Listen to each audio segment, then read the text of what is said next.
నగిరిలో మంత్రి రోజా ఎక్స్పెక్టెడ్ వెనుకంజలో ఉన్నారు. నగిరిలో మంత్రి రోజా ఎక్స్పెక్టెడ్ వెనుకంజలో ఉన్నారు. Flash back. నేను అప్పటికే చెప్పాను, నగిరి అంటే రోజా, రోజా అంటే గాడిది గుడ్డేం కాదు. జగనన్న అండగా ఉన్న ఆడబిడ్డని నేను, కాబట్టి నా సీట్ ఎవరు నా నుంచి తీసుకోలేరని నేను కాన్ఫిడెంట్ గా చెప్పడం జరిగింది. నగిరిలో మంత్రి రోజా ఎక్స్పెక్టెడ్ వెనుకంజలో ఉన్నారు.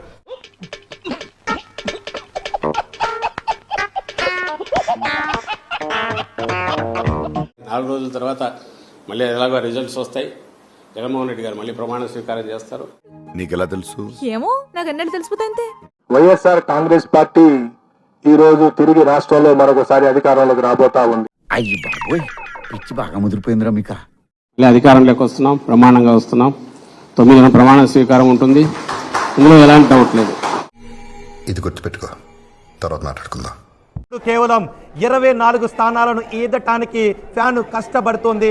24 స్పీడ్ దగ్గరే ఫ్యాను కొట్టుకుంటూ ఉన్న పరిస్థితి మనకి కనిపిస్తుంది. అట్లుంటది మనతోని. ప్రజా సునామీ ముందు ఫ్యాను రివర్స్ లో తిరుగుతోంది. ఫ్యాన్ ఇప్పుడు వెనక్కు తిరుగుతోంది. సైకిల్ మాత్రం 151 కిలోమీటర్ల వేగంతో దూసుకుపోతుంది. మళ్ళీ అధికారంలోకి వస్తున్నాం, ప్రమాణంగా వస్తున్నాం. 9న ప్రమాణ స్వీకారం ఉంటుంది. ఇందులో ఎలాంటి డౌట్ లేదు.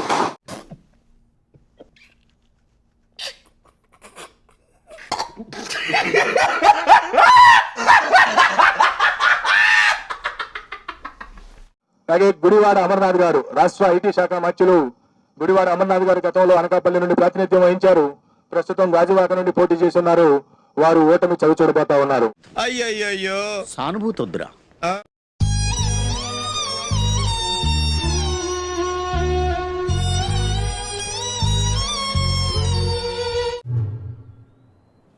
మూర్తి గారు, ఇలాంటప్పుడే గుండె రాయి చేసుకోవాలి. ఏం చేస్తాం? జనసేన పోటీ చేసిన 21 స్థానాల్లోనూ జనసేన ఆధిక్యాన్ని కనబరుస్తోంది. అవన్నీ నాకు ఉన్నాయి, అయితే నేనే నీకు పోటీ. నాకు నువ్వే కాదు, ఎప్పుడు ఎవడు పోటీ రాడు, రాలేడు. ఎందుకంటే సిద్ధప్ప, నాకు నేనే పోటీ, నాతో నాకే పోటీ. జనసేన ఆంధ్రప్రదేశ్ లో పొత్తులో భాగంగా 21 స్థానాలను తీసుకుంది. జనసేన 21 స్థానాల్లోనూ కూడా ఆధిక్యాన్ని కనబరుస్తోంది. ఇది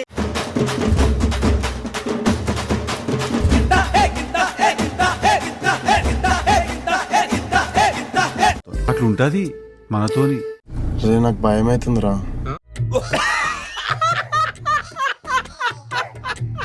గుంటూరు వెస్ట్ లో విడుదల రజని వెనుకంజలో ఉన్నారు. Flash back. రానున్న కాలంలో గుంటూరు వెస్ట్ లో వైఎస్ఆర్ కాంగ్రెస్ పార్టీని గెలిపించబోతున్నామని చెప్పి ఈ సందర్భంగా తెలియజేసుకుంటున్నాను. గుంటూరు వెస్ట్ లో విడుదల రజని వెనుకంజలో ఉన్నారు.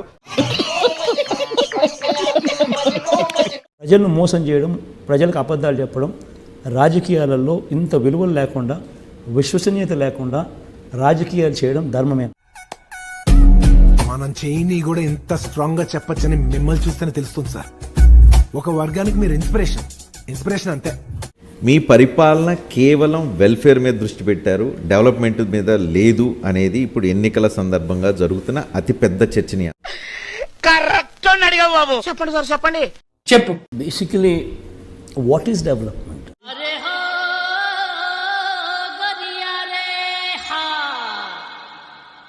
ప్రతి సంవత్సరం ఇంజనీరింగ్ కాలేజీల నుంచి 2 లక్షల మంది పిల్లలు బయటకు వస్తున్నారు. 5 ఏళ్లలో నువ్వు వచ్చిన తర్వాత 10 లక్షల మంది పిల్లలు బయటకు వచ్చారు. ఏం పాయింట్ పెట్టావన్నా, సూపర్. దాంట్లో 6-7 లక్షల మంది పాస్ అవుట్ అయి బయటకు వచ్చారు. ఉద్యోగాలు ఎవడిస్తాడే? బటన్ నొక్కి 10,000 ఇంటి బొక్క ఎవడికి పనికి వస్తుంది అది? ఇన్ని లక్షల మంది పిల్లలు ఎక్కడ పోయి బతుకుతారు? ఎక్కడో నాగాలాండ్ నుంచి, ఈశాన్య రాష్ట్రాల నుంచి, బీహార్ నుంచి, ఒరిస్సా నుంచి వచ్చి ఇక్కడ హోటల్స్ లో పనిచేస్తున్నారు పిల్లలు ఉద్యోగాలు లేక. అంటే అది మన పిల్లలు కూడా ఇప్పుడు ఈశాన్య రాష్ట్రాలకి, ఉత్తర భారతానికి పోయి కాఫీ కప్పులు గడుక్కొని. శంకరన్న బాగున్నావా? నేను ఇక్కడే వైన్ షాప్ లో పనిచేస్తున్నా ముంబై. ఇక్కడ అస్సలు మర్యాద లేదన్నా, కుక్కలా చూస్తున్నారు. నా వదిలే అన్న, మనమే గెలుస్తాం కదా అన్న. నేను గోవిందప్ప కొడుకుని, ఇక్కడ డ్రైనేజీలు క్లీన్ చేస్తున్నా. మట్టి తీసుకుని చేతులతో కుళ్ళి కడుగుతుంటే ఏడుపు వస్తుందన్న. ఊరొచ్చేయాలని ఉంది, తొందరగా గెలిపించన్నా.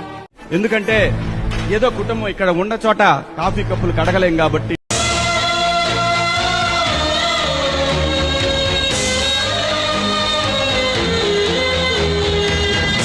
జగన్మోహన్ రెడ్డి గారి జాతకం తీసుకుంటే ఆయనది కన్యా లగ్నం అయింది, మిథున రాశి అయింది.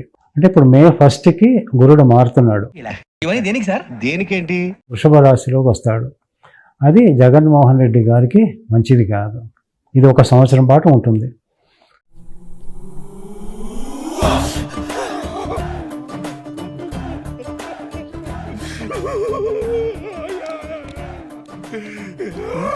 కాబట్టి 2024 జూన్ 4వ తారీఖున వచ్చే ఫలితాలలో జగన్మోహన్ రెడ్డి గారు ముఖ్యమంత్రి అయ్యే అవకాశం లేదనే చెప్పాలి.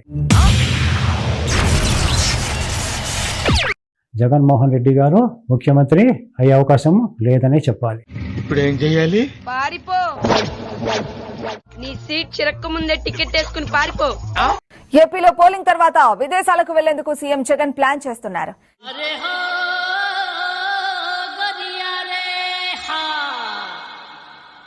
అయితే ఈ నెల 17 నుంచి జూన్ 1 వరకు విదేశాలకు వెళ్లేందుకు అనుమతి ఇవ్వాలని సిబిఐ కోర్టును కోరారు. లండన్, స్విట్జర్లాండ్, ఫ్రాన్స్ వెళ్లేందుకు అనుమతించాలని పిటిషన్ దాఖలు చేశారు. ఇవన్నీ దేనికి సార్? దేనికేంటి? ఊరు దాటిపోవడానికి ఇక ఓటమిని ఒప్పుకునే పరిస్థితికి వచ్చి పాస్పోర్ట్లు కూడా తయారు చేసుకుంటున్నారు.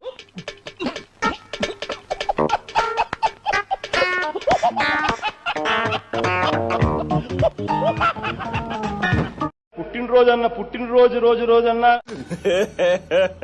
ఇంకోసారి పుట్టినరోజన్నా ఈ సిగ్వి, ఈ జొమాటో, నాకు అర్థం కాలేదు సార్.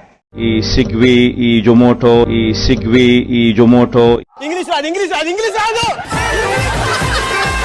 ఈ వాట్సాప్ యాక్టివిటీ అంటే ఏంది అని క్వశ్చన్ మీది, అంతే కదన్నా? సార్ ఏంటి సార్ అది? ఈ వాట్సాప్ యాక్టివిటీ అంటే ఏంటంటేనా, ఇది this is not CDR. Okay. ఇది నా నుంచి గంగిరెడ్డికి ఫోన్ పోవడమో, గంగిరెడ్డి నుంచి నాకు ఫోన్ రావడమో కాదు. ఇది ఇవన్నీ దేనికి సార్? దేనికేంటి? నా నుంచి గంగిరెడ్డికి మెసేజ్ పోవడమో, గంగిరెడ్డి నుంచి నాకు మెసేజ్ రావడమో కాదు. ఇది this is nothing but WhatsApp activity. ఏంటి బాబా అన్న? ఇంకోసారి అన్న? This is nothing but WhatsApp activity. And ఎవరికైనా చూపించండి రా, వదిలేయకండి రా బాబు అని అలాగా కూర్చోబెట్టి చెప్పండి రా. ఇక్కడ మూలపల్లెల్లో ఒక్క ఓటు సైకిల్ గుర్తుకు పడనే కూడదు. ఎందుకు? ఏదన్నా పొరపాటు జరిగిందంటే మాత్రం నేను ఖచ్చితంగా చెప్తున్నాను. అలా భయపెట్టకండి అంకుల్, ఏదో చిన్న పిల్లలు ఇలాగే బ్రతకలేమండి అంకుల్. ఆ సైకిల్ గుర్తు మనుషులు ఇక్కడ ఎవరూ ఉండవు. డాక్యుమెంట్స్ ఉంటాయి. ఒకవైపు నేను కెప్టెన్సీ చేస్తుంటే కెప్టెన్సీ ఏంట్రా?